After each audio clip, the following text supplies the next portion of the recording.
નમસ્કાર, નિર્માણ ન્યૂઝની વિશેષ રજૂઆત ઝરોવર કાર્યક્રમ સાથે હું છું યજ્ઞ ત્રિવેદી। દર્શક મિત્રો, આજે ઝરોવર કાર્યક્રમમાં મારે ચર્ચા વિચારણા કરવાની છે કોઈ દારૂ માટે નહીં, કોઈ ડ્રગ્સ માટે નહીં, પણ આ તો હાઈ પ્રોફાઇલ હવે રેવ પાર્ટીઓ પકડાઈ રહી છે અમદાવાદમાં।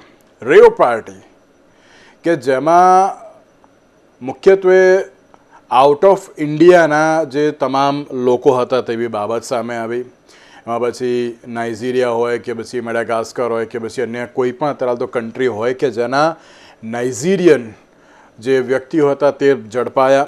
તેમની સાથે જે ફાર્મમાં જે રેડ થઈ હતી એટલે કે ઝે ફાયર ફાર્મ કે જેમાં રેડ પડી હતી કે જેમાં 20 NRI સહિત 4 થી 5 જેટલા ઇન્ડિયન્સ પણ પકડાયા કે જેમાં જે એક ઝે ફાયર ફાર્મ છે એના માલિક પણ તેમાં પકડાયા। ત્યારે સવાલ એ થતો હોય છે કે આ આટલી મોટી રેવ પાર્ટીનું જે આયોજન, સૌથી પહેલાં તો કોઈ ખબર તો છે બધાને કે ના દારૂબંધી છે ખરી ગુજરાતમાં, પણ આ પ્રકારની છે એ સૌથી પહેલો મને તો સવાલ થાય છે કે આટલી મોટા પ્રમાણમાં રેવ પાર્ટી થતી હોય અને જે પણ પકડાયા છે બધે બધા ક્યાંક જે દારૂ પીધેલા હોય તેવી પણ ક્યાંક પરિસ્થિતિ સામે આવી હતી। માત્ર દારૂ નહીં પરંતુ તેમાં ડ્રગ્સ પણ હતું, હુક્કા પણ હતા। અને આ હાઈ પ્રોફાઇલ જ્યારે રેડની વાત સામે આવતી હોય તો ત્યારે સૌથી પહેલો સવાલ એ થતો હોય છે કે જ્યારે આ પ્રકારની જે રેવ પાર્ટી જે આયોજન કરવામાં આવ્યું ત્યારે જે આયોજક છે તેને સૌથી પહેલો સવાલ થતો હોય છે કે આમણે આવું કેમ કર્યું।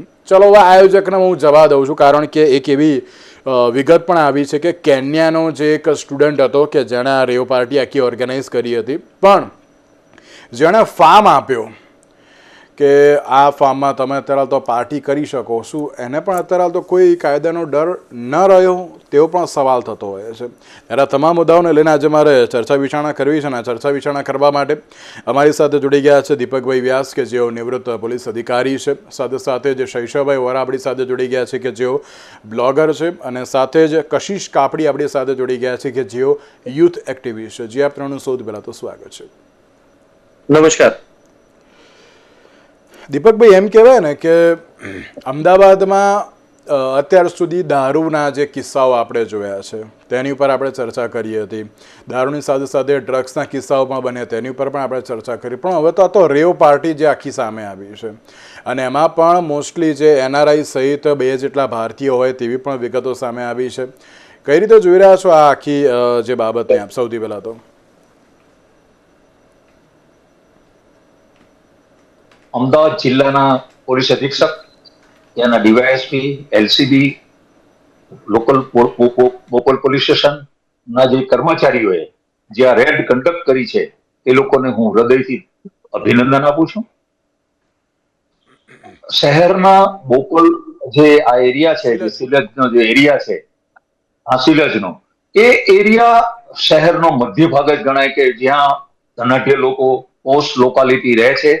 એ એરિયામાં કાર્ડ છાપીને એ લોકોએ પોતાની હિંમત કરીને આવી રીતે રેવ પાર્ટી ખુલ્લામાં યોજી છે અને રેવ પાર્ટી આટલા બધા, અને આ તો જે પકડાયા છે પકડાયેલા છે, અગાઉ આ પાર્ટી કરીને કેટલા ભાગી ગયા હશે, કેટલાય રવાના થઈ ગયા હશે એ ઓલગ, અને પોલીસને આ જે હકીકત મળી એ આધારે હકીકત પોલીસે રેડ કરી। ફાર્મના માલિક આના માટે જવાબદાર છે અને ખાસ કરીને આ પાર્ટી આવી ઓપનમાં ગોઠવવાની છે તો એને કોનું પીઠબળ છે એની ઝીણવટપૂર્વક તપાસ કરવી જોઈએ અને આ અંગે એ લોકોના ટેલિફોનના ઉતારાઓ અને લોકલ પોલીસ સાથે કોઈ એની સાંઠગાંઠ છે કે નહીં એની તપાસ કરવી જોઈએ। આવી હિંમત આ રાજ્યના ગુજરાતના પાટનગરની નજીકની અંદર મોટા શહેરમાં જો આવી હિંમત થાય તો એ માટે પોલીસને અને લો એન્ડ ઓર્ડરને, રાજ્ય પોલીસને એક લલકારરૂપ આ બનાવ છે એવું હું માનું છું। બિલકુલ સાચી વાત છે, કારણ કે જ્યારે આ પ્રકારની જે ઘટનાઓ બનતી હોય અને તેમાં પણ મેં જે રીતે શરૂઆતમાં કહ્યું ને ક્યાંક આફ્રિકન સ્ટુડન્ટ્સનું ક્યાંક ગેટ ટુગેધર હતું કે જેમાં એક કેન્યાનો સ્ટુડન્ટ હતો। આ પોલીસ તરફથી જે માહિતી સામે આવી છે તેની ઉપરથી આ વિગતો છે। કેન્યાનો સ્ટુડન્ટ હતો કે જેણે આ પાર્ટી ઓર્ગેનાઇઝ કરી હતી અને એ જે પાસ એ લોકોના જે હતા એ પાર્ટીના કે જેમાં ઉપર મેન્શન કરવામાં આવ્યું હતું કે અનલિમિટેડ દારૂ એટલે કે આપણે સમજી શકીએ છીએ કે કેટલી મોટા પ્રમાણમાં અત્યારે તો દારૂ લાવવામાં આવ્યો છે કે જેમાં સ્ટુડન્ટ્સ કેન્યા, મોઝામ્બિક, મેડાગાસ્કર, બોત્સવાના અને સહિત અન્ય કન્ટ્રીના પણ હતા તેવી પણ બાબત સામે આવી છે. એટલે શૈશવભાઈ, હવે તો એમ કહેવાય કે આપણે જે દારૂ અને ડ્રગ્સ ઉપર વાત કરતા હતા એ તો કંઈ નથી, આ તો બહુ મોટા પ્રમાણમાં જ્યારે આ રેવ પાર્ટી સામે આવતી હોય, પ્લસ એના જે પાસીસ અત્યારે છપાતા હોય, વિતરણ થતું હોય અને પાસની અલગ અલગ પાછી કિંમત પણ રાખવામાં આવી હતી કે અર્લી બર્ડ્સ માટે આ, VIP માટે આ, પછી અન્ય માટે અત્યારે તો આ, એવી રીતની પણ બાબત જોવા મળી હતી. કઈ રીતે જોઈ રહ્યા છો આ રેવ પાર્ટીને આપ? તો મને લાગે છે અમદાવાદ મહાનગર બનવાની શરૂઆત થઈ છે હજી તો, કેમ કે તમે પુના, બેંગ્લોર કે બોમ્બેમાં કે રેવ પાર્ટીઓ થતી હોય છે ને, એમાં અત્યારે જે મેં પોલીસ અધિકારી શ્રીનું બયાન સાંભળ્યું એમાં કંઈક 70-75 લોકો હતા એવું બધું. આટલા ઓછા માણસો ના હોય, વધારે માણસો હોઈ શકે છે. એટલે હજી આ બધી શરૂઆત છે. અત્યારથી જો સકંજો કસીને રાખીશું તો ગુજરાત બચી શકશે. બાકી જે આપણે પરપ્રાંતમાં આપણે જોઈએ છે બીજા બધી જગ્યાએ કે રેવ પાર્ટીઓમાં 200, 300, 500 માણસ સુધીના હોય છે અને પછી ડ્રગ્સ માટે નાર્કોટિક્સ ડિપાર્ટમેન્ટ રેડ પાડતું હોય છે. ફિલ્મ સ્ટારોના સંતાનો, ફિલ્મ સ્ટારો, આ તે બધું. એટલે વી નો એવરીથિંગ, બધાને બધી જ ખબર છે અને ક્યાં જઈને અટકવાના છે કે ક્યાંથી શરૂ થાય છે બધી જ ખબર છે. અને અભિનંદન તો આપવા પડે કે ભાઈ ચલો જે પણ છે એમાં રેડ પાડી અને અત્યારે આ બધું બહાર તો લાવ્યા. કમસે કમ આજે અત્યારે જેને કહેવાય કે છતરાયું થઈ ગયું, છાનું કેટલું થશે એની થઈ રહ્યું છે કે થશે કે એની કઈ આપણને ખબર નથી. પણ હા, પ્રદેશમાં આ બધી બાબતો બહુ કોમન હોય છે. આફ્રિકન દેશ હોય કે યુરોપિયન દેશ હોય, એમાં આ બધી આ પ્રકારની પાર્ટીઓ થતી રહેતી હોય છે. દારૂ ત્યાં બહુ સામાન્ય વસ્તુ છે અને ઘણા બધા દેશોની અંદર ડ્રગ્સ પણ પેલું તમારી પાસે આઈડેન્ટિટી કાર્ડ લઈને એ લોકો ડ્રગ્સ ઓફિશિયલી વેચતા હોય છે. એટલે કદાચ આ બધા જે સ્ટુડન્ટ છે એને ભારત ભૂમિને આ જ વસ્તુ સમજી લીધી હોય અને એ લોકોએ કર્યું હોય તો આમાં કોઈ નવાઈની વાત નથી. એ લોકો આપણા માટે 100% નવાઈની વાત છે, આપણા માટે હાયકારો છે, આપણા માટે તકલીફદાયક વસ્તુ છે. એ લોકો માટે આ બધું બહુ ઘણી બધી વસ્તુઓ કોમન છે. એટલે આપણા છોકરાઓને જો બચાવવા હોય તો અત્યારે રેડ પાડીને બધાને પકડીને અંદર નાખ્યા છે એ પ્રમાણે થોડું જેને કહેવાય ને કે ચાક ચોબંધ આપણે રહેવું પડે. અને નહીં રહીએ તો આનાથી આગળ પણ શું થઈ શકે છે એની પણ આપણને ખબર છે, કેમ કે એ બી મોટા મહાનગરોમાં આ બધું થઈ રહ્યું છે. એટલે આખો પાથ ક્લિયર છે. ઇટ્સ ટાઈમ ફોર અસ કે ક્યાં આપણે સ્ટોપેજ મૂકવું છે તો મૂકી દો તો વધારે સારું. બિલકુલ સાચી વાત છે. કારણ કે આ એક શરૂઆત છે. હવે એમ પણ અત્યારે તો આપણે કહી શકીએ કે આ એક શરૂઆત છે. શરૂઆતમાં અત્યારે તો જો રોકી લેવામાં આવે તો ઘણું સારું છે. પછી પરિસ્થિતિ ક્યાં જઈને અટકશે એ આપણને પણ ખબર નથી. ના, એમને ખબર છે ને આપણને ખબર છે. પરિસ્થિતિમાં એવું થાય કે 500, 700, 1000 માણસોની રેવ પાર્ટીઓ થાય પછી. હા, બિલકુલ. અને બધું ખુલ્લેઆમ થઈ શકે છે. એ પણ ખબર જ છે, બધાને ખબર છે. એટલે ક્યાં અટકવું છે એ ફક્ત નક્કી કરવાનું છે. યજ્ઞભાઈ, બિલકુલ સાચી વાત છે. કશિશ, આપને શું લાગી રહ્યું છે? કારણ કે એમ કહેવાય ને કે આપણે દારૂ અને જે ડ્રગ્સ અત્યારે યુથની સૌથી વધારે એમ કહેવાય ને કે એ લોકોને જોઈતું હોય છે, લત છે. અને એમ કહેવાય ને કે આ તો એક કિક મળે એના માટે હોય છે, પેલું કુલ દેખાવા માટે આ પ્રકારની જે બધી બાબતો જોવા મળતી હોય છે. પણ જ્યારે આ રેવ પાર્ટીસની જ્યારે વાત સામે આવતી હોય, સૌથી પહેલાં આપની તેને લઈને પ્રતિક્રિયા અને સાથે યુથમાં અત્યારે જે પ્રમાણે આ લિકર અને જે ડ્રગ્સનું કલ્ચર ક્યાંક વધી ગયું છે તેને રોકવું પણ અત્યારના સમયમાં બહુ જરૂરી છે. નો ડાઉટ બધા હતા તો ફોરેનર્સ જ, અમુક જ જે તેમાં ઇન્ડિયન્સ હતા તેવી બાબત જે સામે આવી છે. પણ પાછળ શું હતી પરિસ્થિતિ હજુ સુધી કોઈને પણ ખબર નથી. શું કહેશો આપ? બિલકુલ સાચી વાત છે યજ્ઞભાઈ. આપણે ઘણા બધા ટોક શોઝ પર ડ્રગ્સની અને જે એડિક્શન છે એની વાત કરી છે. અને અત્યારે હાલ તો જે છે યુવામાં એડિક્શનનું પ્રમાણ સૌથી વધારે છે. આજે તમે જોવા જાઓ તો ગોવામાં જેટલા ટુરિસ્ટ જતા હોય છે એટલીસ્ટ 30-40% લોકો ગુજરાતના જ હશે. અને એમની જે મોટિવેશન છે ત્યાં આગળ જવાની એ દારૂ, વ્યસનનું સેવન અને ક્લબિંગ અને રેવ પાર્ટીઝ. અને આ લોકો આને once in a life time experience માને છે કે એટલીસ્ટ ઓલું છે ને કે યે નહીં કિયા તો ક્યા કિયા, કે અગર હું અહીંયા ન ગયો, અગર મેં આ પણ એટેન્ડ ના કર્યું, અગર મેં એકવાર જીવનમાં મારા જે છે વ્યસન ટ્રાય ના કર્યું તો પછી મેં તો જવાની કે મેં તો યુવાની જીવી જ નથી. આ બોલિવૂડનું ક્યાંક ને ક્યાંક ઇમ્પેક્ટ છે બહુ જ, જ્યાં મેઇન હીરો સેડ હોય છે, જ્યાં તમને પોતાનો પ્રેમ નથી મળતો, ત્યાં તમે વ્યસનના રવાડે ચડી જાઓ છો અને યુથ જે છે બહુ જ ઇન્ફ્લુએન્સ છે. જેમ સૈશવભાઈએ કીધું કે આ એક વેસ્ટર્ન કલ્ચર છે, વેસ્ટર્ન કલ્ચરમાં બહુ બહુ કોમન છે અને એ ઇન્ડિયામાં આવી રહ્યું છે. ગોવામાં તો બહુ જ પ્રેવેલન્ટ છે અને મુંબઈ, બેંગ્લોર, દિલ્હી જેવા શહેરોમાં આ હવે ક્લબિંગની બદલે ચાલુ થઈ ગયું છે.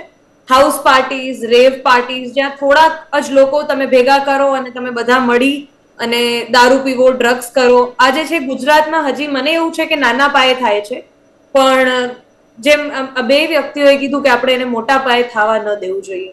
અને અગર આટલી બધી દારૂનો એમણે પ્રબંધ કર્યો તો ક્યાંક ને ક્યાંક કોકને તો ઓળખતા જ હશે. બિલકુલ આપણે જે સાચી વાત છે. કડી જાળવવી જોઈએ. બિલકુલ સાચી વાત છે. કારણ કે આટલો બધો દારૂ આવ્યો ક્યાંથી? સૌથી પહેલો સવાલ જ થતો હોય છે.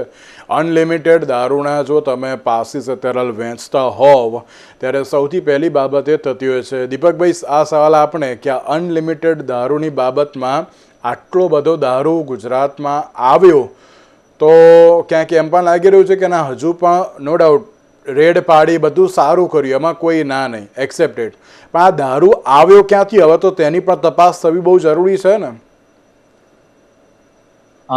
પ્રસ્તુત કેસમાં જે દારૂ પકડાયો છે એ સંદર્ભમાં જે દારૂ લાવનાર પાસેથી એનું નિવેદન લેશે, કોની પાસેથી ક્યાંથી આવ્યો એ તપાસના કામમાં નીકળશે.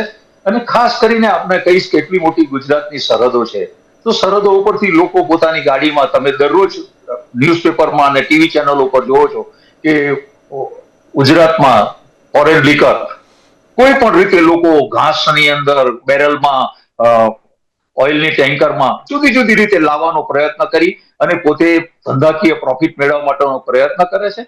અને આ જે દારૂ છે એ દારૂ એટલું આપણને લાગે આ દારૂ એટલું દૂષણ છે કે હજી બી જો કોઈ ગુજરાતમાં દારૂબંધીનો જે કઈ બાબત છે એ કાયદો છે. અને સાથે સાથે હું આજના દિવસે રાજ્યની અંદર જે ધાર્મિક સંસ્થાઓ છે, મુસ્લિમની, હિન્દુની, સ્વામિનારાયણ ભગવાનની, સ્વાધ્યાય પરિવારની અને કેટલી બધી એનજીઓ છે, એ એનજીઓ દારૂબંધી સંદર્ભમાં પોતે સારી ઝુંબેશ ચલાવે છે. એ લોકોને બ્રાન્ડ એમ્બેસેડર તરીકે નીમવા જોઈએ. રાજ્ય સરકારે એ લોકોને સારામાં સારું પ્રોજેક્ટ કરીને, એ લોકોને સારામાં સારો પૈસા આપીને એ લોકો પાસે કામ કરાવવું જોઈએ. લોકોની અંદર જાગૃતિ આવશે, નાના બાળકોથી માંડીને તમામ નાના મોટા શહેરોમાં બાળકોની અંદર આ દેશનું ભવિષ્ય છે. જે યુવાનો દારૂના લતે ચડે એની તો પોતાની નુકસાની કરે જ છે, પણ આ રાષ્ટ્રનો એનું જે શક્તિ છે એ આ રાષ્ટ્રની શક્તિ છે. તો આપણે બધા સાથે મળીને એનો એક સકારાત્મક ઉર્જા ઉભી કરવી જોઈએ અને આવી પ્રવૃત્તિઓને અટકાવવી જોઈએ. અને સાથે સાથે હું આપની સાથે એ પણ હું કહીશ કે હજી આપણા રાજ્યમાં કોઈ પણ લોકો આ અંગેની બાતમી ખુલીને આપતા નથી.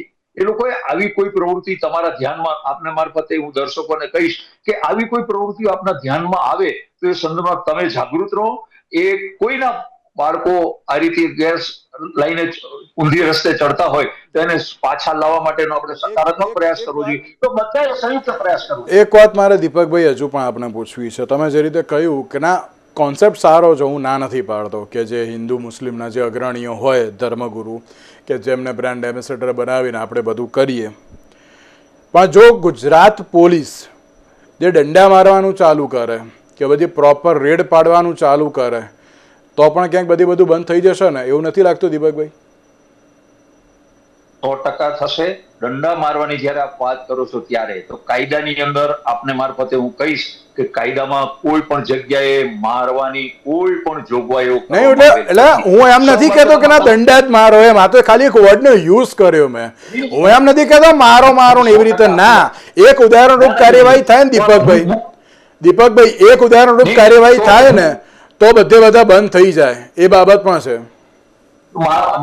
મારો અભ્યાસ એવો છે કે દારૂના કેસોની અંદર આજે બધા સારી ચર્ચા કરવા, સારી વાતો કરવા બધા લોકો આવે છે, પણ સારા લોકોનું પાર્ટિસિપેશન, પંચો તરીકે સારા વ્યક્તિઓ સામેથી આવે અને સામે આવીને પંચ તરીકે પોતે સહી કરે અને કોર્ટની અંદર જે પંચનામું થયું છે એને કોર્ટમાં અનુમોદન આપે.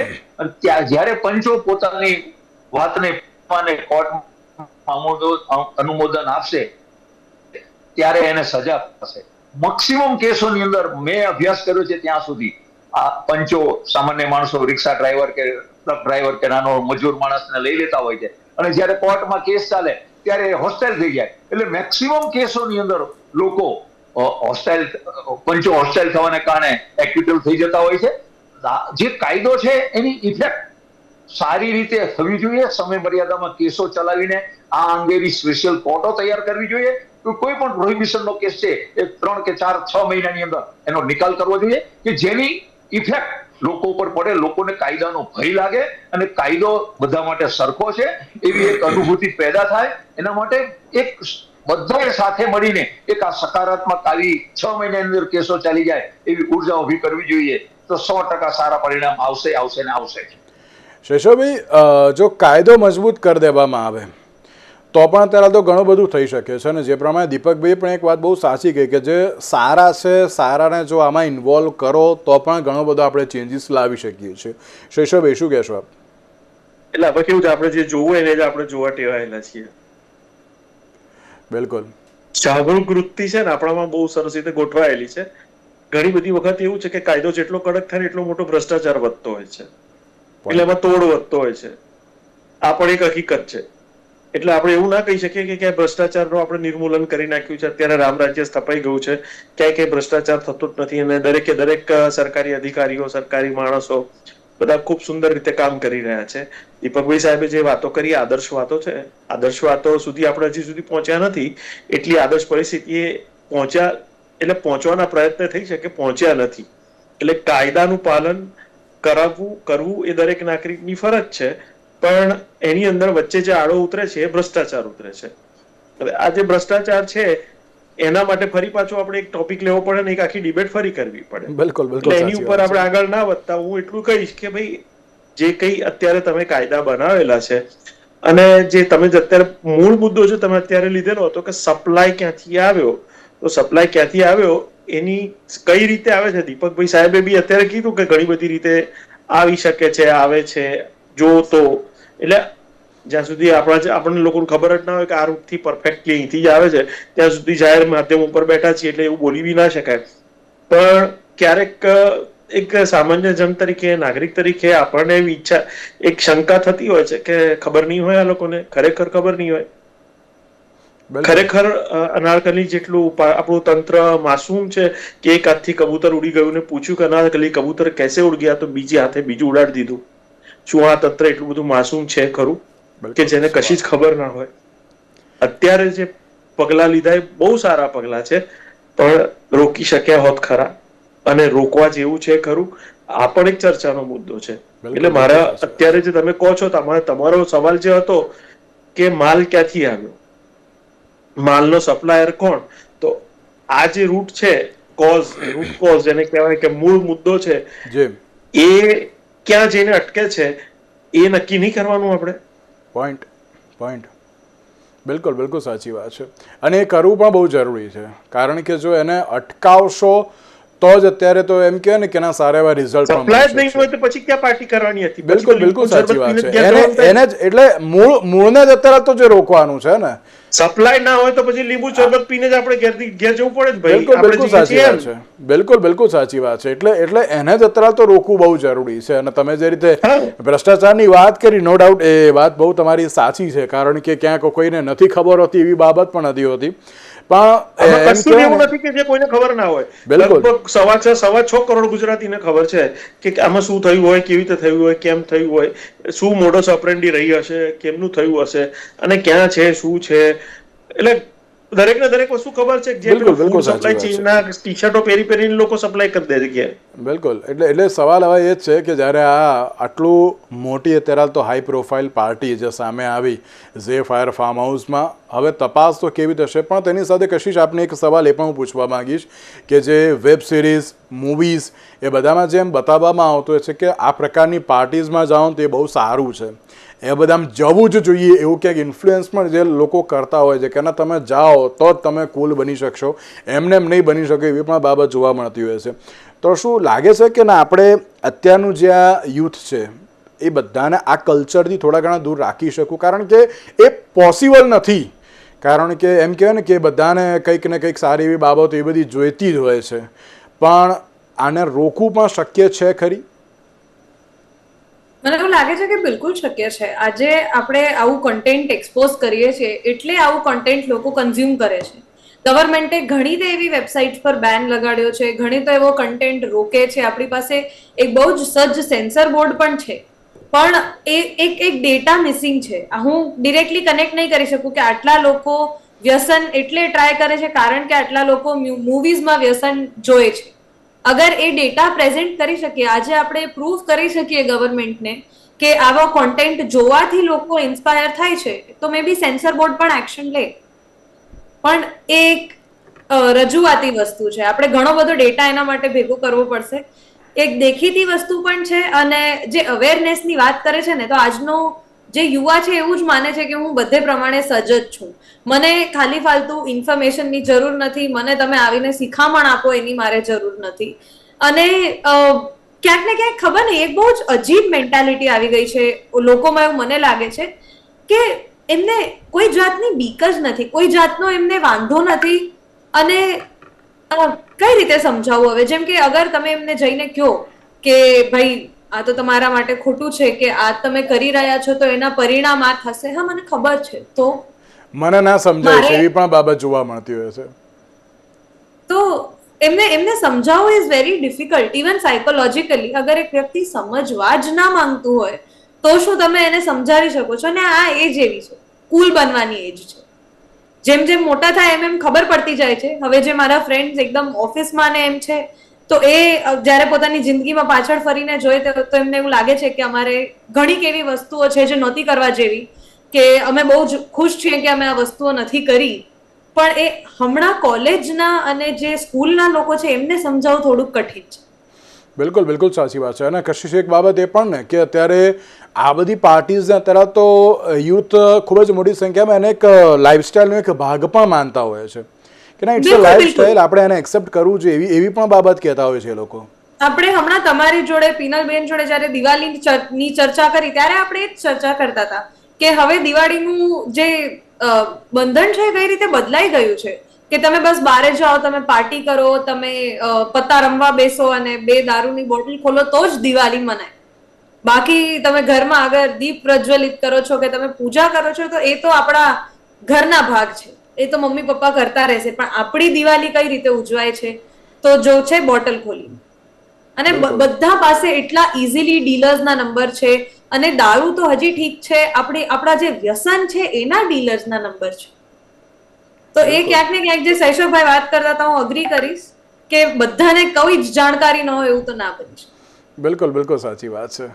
દીપકભાઈ, હવે આગામી સમયમાં કેવી રીતની હવે આમાં તપાસ થશે? અને સાથે સાથે એક બાબત એ પણ કે આવી ઇવેન્ટ્સ પહેલા ઇન્ટેલિજન્સ ગેધરિંગ સિસ્ટમ કેટલી અસરકારક હોય છે?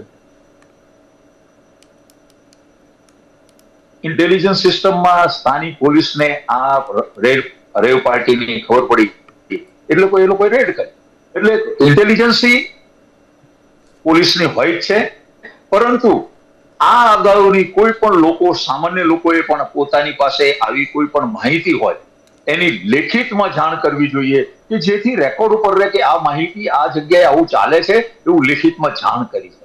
આપણે બધા સારી સારી વાતો કરે છે, પરંતુ કોઈ આવીને હિંમત કરીને પોતે આ બાબતની લેખિતમાં ઇન્ફોર્મેશન આપવી જોઈએ. અને ઇન્ફોર્મેશન લેખિતમાં આપ્યા પછી જો કોઈ અધિકારી એના પર એક્શન ન લે તો એને સસ્પેન્ડ કરીને એને રિમૂવ ફ્રોમ ફોર્સ કરવો જોઈએ, કે જેથી કાયદાનો રૂલ ઓફ લો એ અંદર લોકોને એક વિશ્વાસ, કાયદાનો વિશ્વાસ છે એ લોકોમાં જળવાઈ રહે. અને ખાસ કરીને આપણે પ્રોહિબિશનની વાત કરી છે ત્યારે પ્રોહિબિશન એક્ટ ની અંદર જે જોગવાઈ છે કે એની અંદર અટકાયતી પગલા છે, પાસા છે, એ 3 કેસો જે પ્રોહિબિશનના થાય મોટા, તો એને પાસા હેઠળ 1 વર્ષ માટે, 1.5 વર્ષ માટે મોકલી દેવામાં આવે છે. અને આ બધી જ વસ્તુ બધાએ સાથે મળીને કામ કરવું પડશે. અને કોઈ જે જગ્યાએ તમને લાગે કે આ જગ્યાએ છે તેના ફોટોગ્રાફ્સ પાડીને એ સંદર્ભની તમે જે તે જિલ્લાના ઇન્ચાર્જને અથવા ન હોય તો ડીજીપી સાહેબના વિજિલન્સને તમે એ અંગેની જાણ કરો અને એ બાબતમાં કોગ્નિઝન્સ લેવાશે ને દેવાશે. તો અમદાવાદમાં જે પ્રમાણે શીલજ પાસે આવેલા ઝે ફાયર ફાર્મ હાઉસમાં બોપલ પોલીસે હાઈ પ્રોફાઇલ પાર્ટી પર રેડ કરી બધાને ઝડપી પાડવામાં આવ્યા. બાબત એવી પણ સામે આવી કે 2 જેટલા ભારતીયો હતા અને તેમાંથી પણ ઘણા બધા એવા જે વિદેશી વિદ્યાર્થીઓ પણ હતા કે જેમાં કેન્યા, મોઝામ્બિક, મેડાગાસ્કર, બોત્સવાનાના જે નાગરિકો પણ તેમાં સામેલ હતા. તપાસમાં ઘણી બધી બાબતો સામે આવી કે મોટા પ્રમાણમાં દારૂ બધું છે. પણ મારે એક જ બાબત કહેવી છે આ માધ્યમથી દરેક યુથને કે તમે જે અત્યારે વિચાર કરો છો કે ના યુથના જે લાઈફસ્ટાઈલમાં અત્યારે પાર્ટી કલ્ચર એ સૌથી ઇમ્પોર્ટન્ટ છે, તો એ વાત ખોટી છે. એ બધી બાબતને થોડીક દૂર રાખીને જે રિયલ સેન્સમાં જે સેલિબ્રેશન છે એને અત્યારે તો કરવું બહુ જરૂરી છે. અને મહેરબાની કરીને જો તમારી આજુબાજુના પણ તમારા ફ્રેન્ડ સર્કલમાંથી કોઈ જતું હોય તો એને પણ રોકજો. કારણ કે અત્યારે તમારાથી કદાચ ક્યાંક ખોટું લગાડીને બેસી જશે, પણ આગામી સમયમાં તેના માટે જ અત્યારે તો મહત્ત્વનું છે. અને તેની સાથે સવાલ એક જ છે કે આ સપ્લાય આવ્યો ક્યાંથી, અને બીજી બાજુ શું આને રોકાશે ખરી? આ પ્રકારની પાર્ટી ઉપર રેડ કરીને બહુ સારી એવી કામગીરી કરી, હું કામગીરીને બિરદાવું પણ છું, પણ તેની સાથે હવે આ પ્રકારની પાર્ટીઓને રોકવા માટે કેવી રીતના પ્રયત્નો થશે તો આગામી સમયમાં જોવા મળશે. તેની સાથે કશિશ, દીપકભાઈ અને શૈશવભાઈ, આપ ત્રણનો આભાર અમારી સાથે ચર્ચા વિચારણામાં જોડાવા માટે. આજના વિશેષ કાર્યક્રમમાં મને આપશો રજા. નમસ્કાર.